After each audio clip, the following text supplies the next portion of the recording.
আসসালামু আলাইকুম রহমতুল্লাহ। যে যেখান থেকে আমার ভিডিওটি দেখছেন সকলকে জানাচ্ছি আন্তরিক ধন্যবাদ ও মোবারকবাদ। তো আপনারা দেখতে পাচ্ছেন আমি কর কমিশনের কার্যালয়ের কর অঞ্চল ১৯ ঢাকা এর একটি নিয়োগ বিজ্ঞপ্তি নিয়ে কথা বলছি। আপনারা যারা এই নিয়োগ বিজ্ঞপ্তিটি দেখবেন, প্রথমেই বলে নেওয়া ভালো যে এটা ঢাকা বিভাগের যে প্রার্থীরা থাকবেন বা যারা রয়েছেন তারাই শুধুমাত্র এখানে আবেদন করতে পারবেন। ঢাকা বিভাগের বাইরে কোনো প্রার্থী এখানে আবেদন করতে পারবেন না। তাই যারা ঢাকা বিভাগের আবেদনকারীরা থাকবেন তারা এই ভিডিওটি দেখবেন, আর বাকিরা ইচ্ছা হলে দেখতে পারেন, তবে আপনাদের কোনো কাজে আসবে না, আমি প্রথমেই বলে নিচ্ছি। তো আপনারা দেখতে পাচ্ছেন এই নিয়োগ বিজ্ঞপ্তি প্রকাশিত হয়েছে 12ই মে।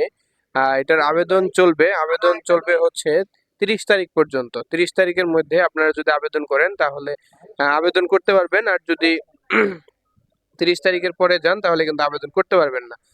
তো এখানে দেখতে পাচ্ছেন কম্পিউটার অপারেটর পদ সংখ্যা হচ্ছে একটি, এবং তারপরে রয়েছে প্রধান সহকারী পদ সংখ্যা রয়েছে 19টি। এখানে আবেদন করতে হলে অবশ্যই আপনাকে কোনো স্বীকৃত বিশ্ববিদ্যালয় হতে স্নাতক থাকতে হবে, অবশ্যই দ্বিতীয় বিভাগের মধ্যে, এবং কম্পিউটারের বেসিক ট্রেনিং কোর্সে আপনাকে উত্তীর্ণ থাকতে হবে। সেই সাথে ওয়ার্ড প্রসেসিং সহ ইমেইল ফ্যাক্স পরিচালনায় আপনাকে অবশ্যই দক্ষ থাকতে হবে।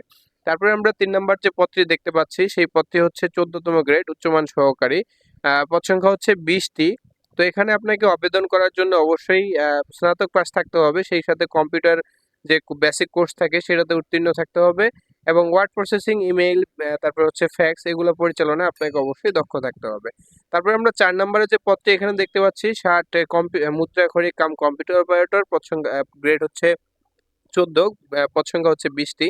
এখানে আবেদন করার জন্য আপনাকে অবশ্যই আহ, যে কোনো বিশ্ববিদ্যালয় থেকে, স্বীকৃত বিশ্ববিদ্যালয় থেকে আপনাকে দ্বিতীয় বিভাগের মধ্যে স্নাতক কমপ্লিট থাকতে হবে, সেই সাথে কম্পিউটার ব্যবহারের দক্ষতা, word processing, email, fax machine চালানোর দক্ষতা আপনাকে অবশ্যই থাকতে হবে। তারপরে আমরা 5 নম্বরে যে পদটি দেখতে পাচ্ছি, পদের নাম হচ্ছে অফিস সহকারী কাম কম্পিউটার অপারেটর, মুদ্রাক্ষরিক, গ্রেড হচ্ছে 16। আপনাকে এখানে পদ সংখ্যা দিয়েছে মাত্র 22টি। আপনাকে এখানে আবেদন করার জন্য অবশ্যই আপনাকে কম্পিউটার চালানোয় দক্ষ থাকতে হবে, এবং দ্বিতীয় বিভাগে আপনাকে অবশ্যই স্নাতক অনার্স বা ডিগ্রিতে থাকতে হবে। সরি, এখানে ভুল হচ্ছে, দ্বিতীয় বিভাগে আপনাকে উচ্চ মাধ্যমিক পাস থাকতে হবে, সেই সাথে কম্পিউটার চালানোর দক্ষতা এবং কম্পিউটার ওয়ার্ড প্রসেসিং যে আছে এই বিষয়গুলোকে আপনাকে ন্যূনতম জ্ঞান থাকতে হবে, এবং পরিচালনার দক্ষতা থাকতে হবে। আর কম্পিউটার টাইপিং গতি আপনাকে বাংলায় 20 এবং ইংরেজিতে 20 থাকতে হবে। আর 4 নম্বর পদের জন্য আপনাকে অবশ্যই ষাটলিপি লিখনে সর্বনিম্ন গতি থাকতে হবে, 45টি বাংলায় এবং ইংরেজিতে 70টি। সেই সাথে কম্পিউটারে আপনার লেখার গতি থাকতে হবে, বাংলায় হচ্ছে 25টি, ইংরেজিতে হচ্ছে 30টি। তারপরে আমরা দেখতে পাচ্ছি এখানে রয়েছে 6 নাম্বার অফিস সহায়ক, গ্রেড হচ্ছে 20, পদ সংখ্যা হচ্ছে 22টি।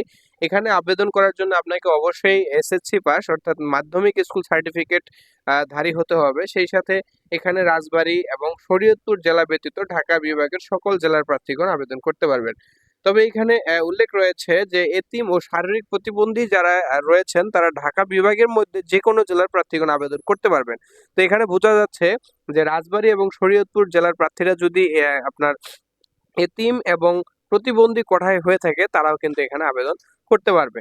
তো আমরা এই আবেদনের সিস্টেমটা একটু দেখে নিব। এটা আবেদন করার জন্য আপনাকে অবশ্যই 30শে এপ্রিল 2024 তারিখে আপনার বয়স 18 থেকে 30-এর মধ্যে থাকতে হবে। সেই সাথে যারা বীর মুক্তিযোদ্ধা এবং প্রতিবন্ধী কোঠায় রয়েছেন, বীর মুক্তিযোদ্ধা শুধুমাত্র সন্তান, নাতি নাতনিদের ক্ষেত্রে প্রযোজ্য না এই বিষয়টি। এখানে 32 বছর পর্যন্ত আবেদন করতে পারবে বীর মুক্তিযোদ্ধাদের সন্তান এবং কন্যা। আর সেই সাথে যারা প্রতিবন্ধী কোঠায় রয়েছে তারা এখানে আবেদন করতে পারবে মোটামুটি 32 বছর পর্যন্ত। তো এখানে আবেদনের শেষ তারিখ আমি একটু পরে আপনাদেরকে বলবো। আবেদন আপনাকে অবশ্যই এখানে অনলাইনের মাধ্যমে করতে হবে। আপনারা এখানে দেখতে পাচ্ছেন নীল অক্ষরে লেখা রয়েছে একটি ওয়েবসাইট, tax19.dhaka.gov। এটা হচ্ছে ওদের ওয়েবসাইট। আপনি যদি আবেদন করতে চান tax19.teletalk.com.bd এই সাইটে ঢুকলে আপনি আবেদন করতে পারবেন, এবং আবেদনটি চলবে আপনার 30শে মে পর্যন্ত। আর আবেদনের করার সময় শেষ হচ্ছে বিকাল 5টা পর্যন্ত। তো এখানে আবেদন করার জন্য আপনাকে 223 টাকা খরচ করতে হবে, এবং অফিস সহায়ক পদ যে রয়েছে অর্থাৎ শেষের যে পদটি রয়েছে সেই পদের জন্য আপনাকে মাত্র 112 টাকা খরচ করতে হবে। তো আপনারা দেখতে পাচ্ছেন এখানে আরো বেশ কিছু নিয়ম কানুন দেওয়া রয়েছে। আপনি যদি লিখিত পরীক্ষায় টিকে যান সেই ক্ষেত্রে মৌখিক পরীক্ষায় অংশগ্রহণ করার জন্য আপনাকে বেশ কিছু কাগজপত্র নিয়ে যেতে হবে।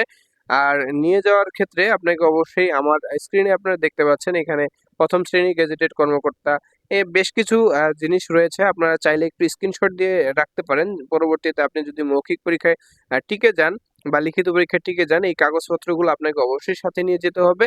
তো এই বিষয়টা একটু অবশ্যই খেয়াল রাখবেন। তো আপনারা দেখতে পাচ্ছেন আমি বিস্তারিত আলোচনা করার চেষ্টা করেছি। এই ক্ষেত্রে যদি আপনাদের কোনো প্রকার প্রশ্ন থাকে, অবশ্যই কোনো সংশয় না করে আমার কমেন্ট বক্সে জানিয়ে দিবেন। আমি আপনাদের যতটুক পারি, আমার মেধায় যতটুক আরকি রিপ্লাই দেওয়া সম্ভব হয়, আমি আপনাদের কমেন্টে রিপ্লাই দিব। আর যদি দেখা যায় যে হ্যাঁ, আমি রিপ্লাই দিয়ে আপনাকে বোঝাতে পারছি না, সেই ক্ষেত্রে আমি আপনাকে আরেকটি ভিডিও বানিয়ে সেই ভিডিওতে বোঝানোর জন্য চেষ্টা করব। তারই প্রেক্ষিতে আমি একটি জিনিস বলতে চাই। আমি গত কিছুদিন আগে একটি ট্রেজারি চালানের একটি ভিডিও আপলোড করেছিলাম। সেখানে বেশ কিছুজন কমেন্ট করেছেন যে, "ভাই, ট্রেজারি চালান যে আমরা টাকাটা জমা দিলাম সেটা ঠিকভাবে জমা হয়েছে কিনা সেটা আমরা কিভাবে যাচাই করব?" তো সেই বিষয়ে কিন্তু আমি অলরেডি একটি ভিডিও দিয়ে দিয়েছি যে আপনারা ট্রেজারি চালান কিভাবে চেক করবেন টাকা জমা হয়েছে কিনা, সে বিষয়ে আমি অলরেডি একটা ভিডিও দিয়েছি। তো আমার ভিডিও যারা দেখছেন আমিন এক্সপ্রেস বিডি চ্যানেল থেকে, সবাইকে জানাচ্ছি আন্তরিক মোবারকবাদ, এবং যারা আমার চ্যানেলটি এখনো সাবস্ক্রাইব করেননি অবশ্যই সাবস্ক্রাইব করে দিবেন। আর যারা আমার প্রোফাইল থেকে দেখবেন, এমডি আমিন প্রোফাইল থেকে, তাদেরকে অবশ্যই অনুরোধ করব আপনারা আমার আইডিটি ফলো দিয়ে দিবেন। তো সকলে ভালো থাকবেন, সুস্থ থাকবেন। আপনার দিনটি শুভ হোক এই কামনায় রেখে আজকের মতো এখানেই বিদায় নিচ্ছি। আমি মোহাম্মদ রুহুল আমিন। আল্লাহ হাফেজ।